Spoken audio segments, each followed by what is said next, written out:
I had gone to Home Depot to pick up a few things and came across this, but I thought I could actually make that or something similar. But I had come here for one idea, but ended up walking out with a few different ideas. So a few things I picked up that I want to walk you through that you could DIY. I have some planter pots that I'm not using, and I thought maybe I could upcycle them into something else that would be really handy for the outdoor space. So after I repotted the actual plants that were in here, I just used some regular dish soap to rinse everything out and clean it really well. So it kind of worked out because I have 4 of these planter pots, and this is going to be perfect to make some end tables. And as you can see, I have 2 very friendly helpers with this project. Pascal is the red one, and he's always a very curious little man. And the blonde one is Gabriel, and they're only 6 months apart. And both of them are under a year old, so they have lots and lots of energy. Once I had everything cleaned up and everything was thoroughly dry, I grabbed some No More Nails. What I'm going to do is I picked up a piece of plywood that only cost me $12 at Home Depot, and I'm actually just going to circle the most outer portion of the pot. So just using a pencil, I was able to make 2 perfect circles. This will be for the tabletop. I'm going to use Behr paint and primer for outdoor in the flat finish. And it's perfect because it also goes onto wood and plastic really well for outdoor exteriors. And again, Pascal's going to help. This project took a little longer than expected.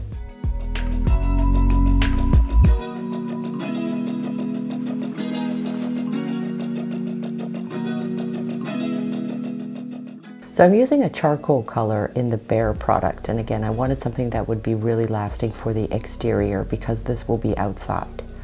So I took both of the ends of each pot and I used the No More Nails to glue them together. We've all been getting a lot of work done outside since the weather has been so nice, including Hadley. The best part about working when the weather's really warm is the paint's going to dry super quickly. Because this particular pot has grooves and indentations for a design, it's going to take a few minutes to paint these by hand, but the coverage is really good, and I'm going to do 2 full coats. And because everything was drying so quickly, it really only took just about an hour. So just using a jigsaw, I'm going to cut out 2 full circles in the exact markings that I did with the pencil. So far my total costs for these 2 end tables was 4 recycled pots, which I bought probably about 2 years ago, and they were each $12.99. And now for this piece of plywood, which was maybe another $15 with tax, to create 2 end tables instead of paying $90 for one, I think is a really good upcycle. So I used the No More Nails once I got my actual precision of the tabletop through the plywood. I then sanded it down so it had nice smooth edges, applied it with the No More Nails to make a nice secure fit. It worked out really perfectly because the table height that I saw originally at Home Depot for $100 was the exact same height as doing what I've done with both of these planter pots. I gave the No More Nails glue about an hour to dry completely after I had removed any excess from the sides. Then I'm going to go around and paint the actual tabletop and seal it. You could use any top coat that you already have, or you can buy in a very inexpensive at the Home Depot. I already have some, and all I want to do is be able to protect the paint. So I'm going to use a matte clear Rustoleum Ultra Coverage Paint and Primer. This also bonds to plastic as well, and this will also allow me to keep that nice matte finish. But you could also use a polyurethane.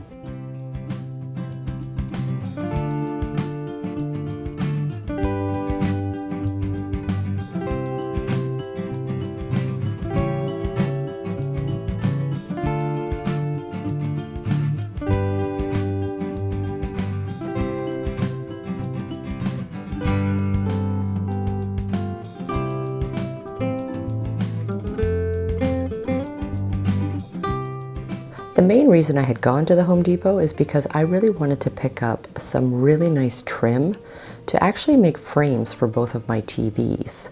So a couple of tips and tricks I want to show how easy it is to make. We had measured our televisions first, and then we picked up 4 sheets of the trim that would equal exactly what we needed.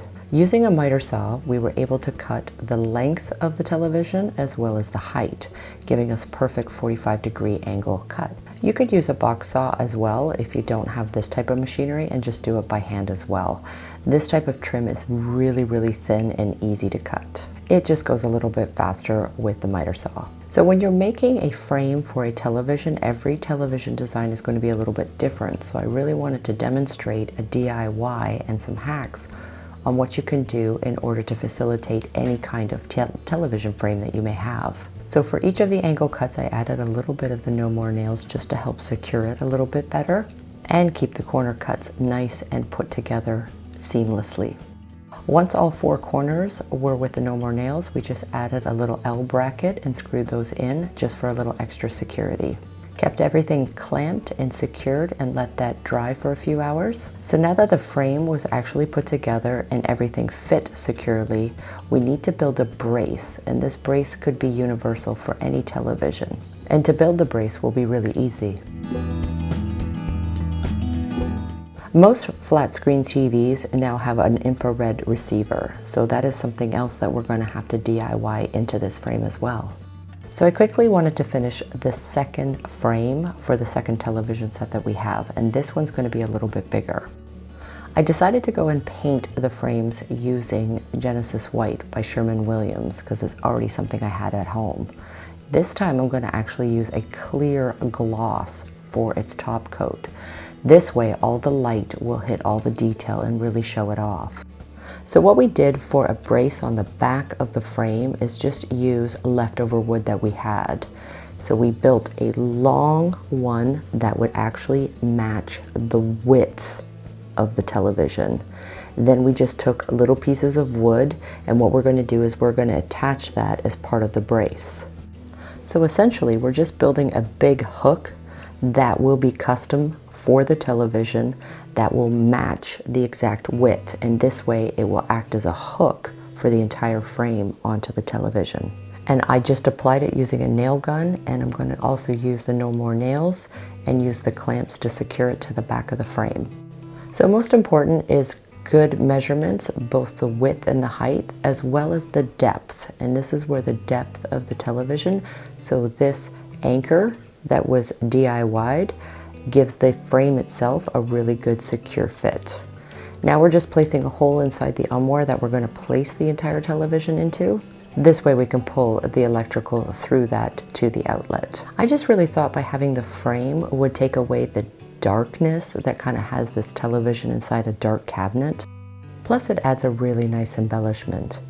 Now for the infrared receiver, that's the thing. The frame's going to cover that.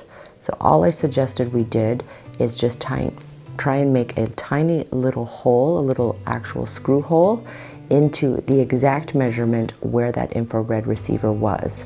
So it's kind of inconspicuous. You can see it up close, but from afar you won't see it.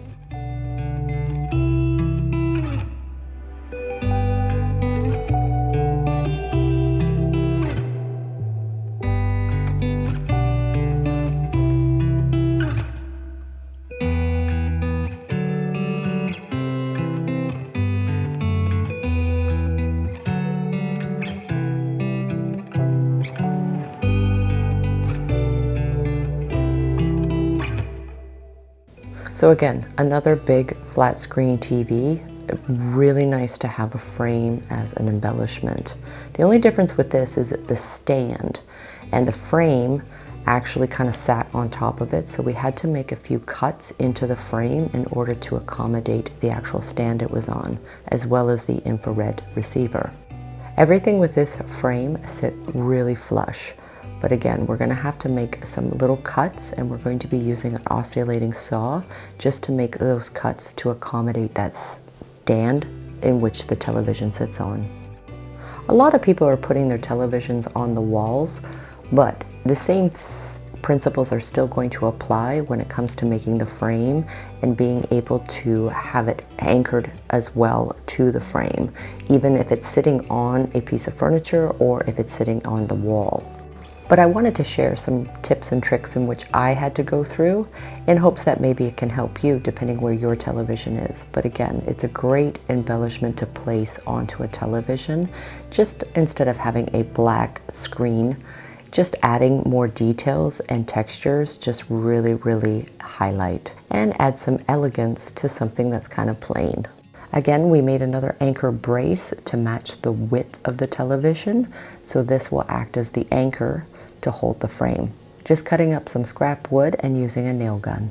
And everything sits flush.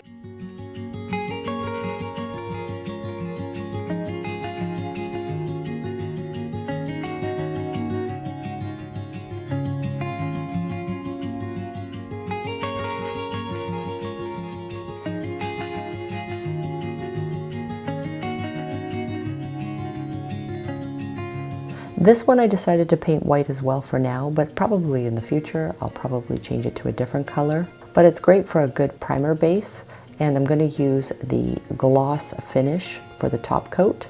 And again, the gloss is just going to let the light highlight all of that beautiful carving detail. We measured exactly where that infrared receiver was and made a hole, just using a small drill bit. And a television does have a big presence in a room, so I think this is a great way to dress it up.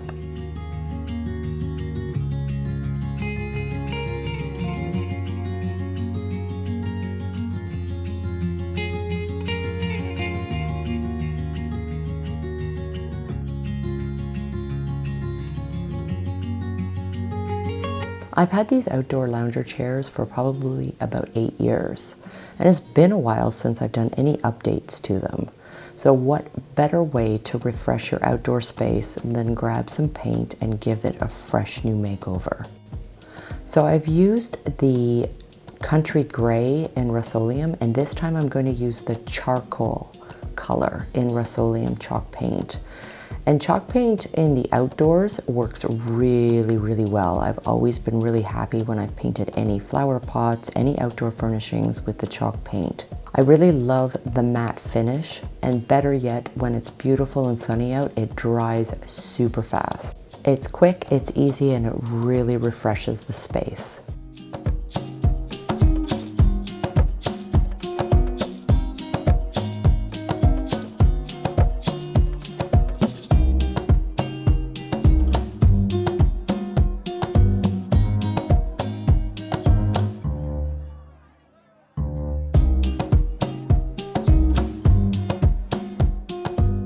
So if you have an area that gets really sun drenched, outdoor roller shade, but I want to show that you can actually use it for a couple of purposes.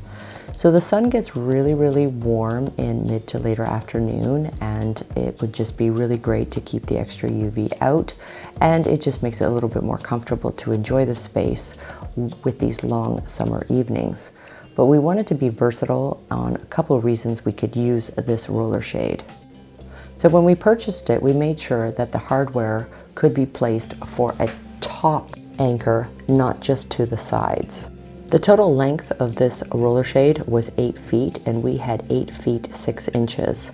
So we wanted to anchor this to the top part of the beam, not the sides. And we had purchased this at the Home Depot. But as you can see, it gets really sunny, and it gets really warm. So this is going to create a beautiful shaded area as well as help with the UV light. But the best part is we can use this for another reason. Once we had everything fully secured and tested out, it worked out perfectly. And now we just wait for the sun to fall, because what we can do is use this projector. I'll have this actual projector in my description box below. And what we can do is just with a simple adapter is attach it to our phones, and then this way we can upload movies and use it as a projector screen. Perfect for summer evenings.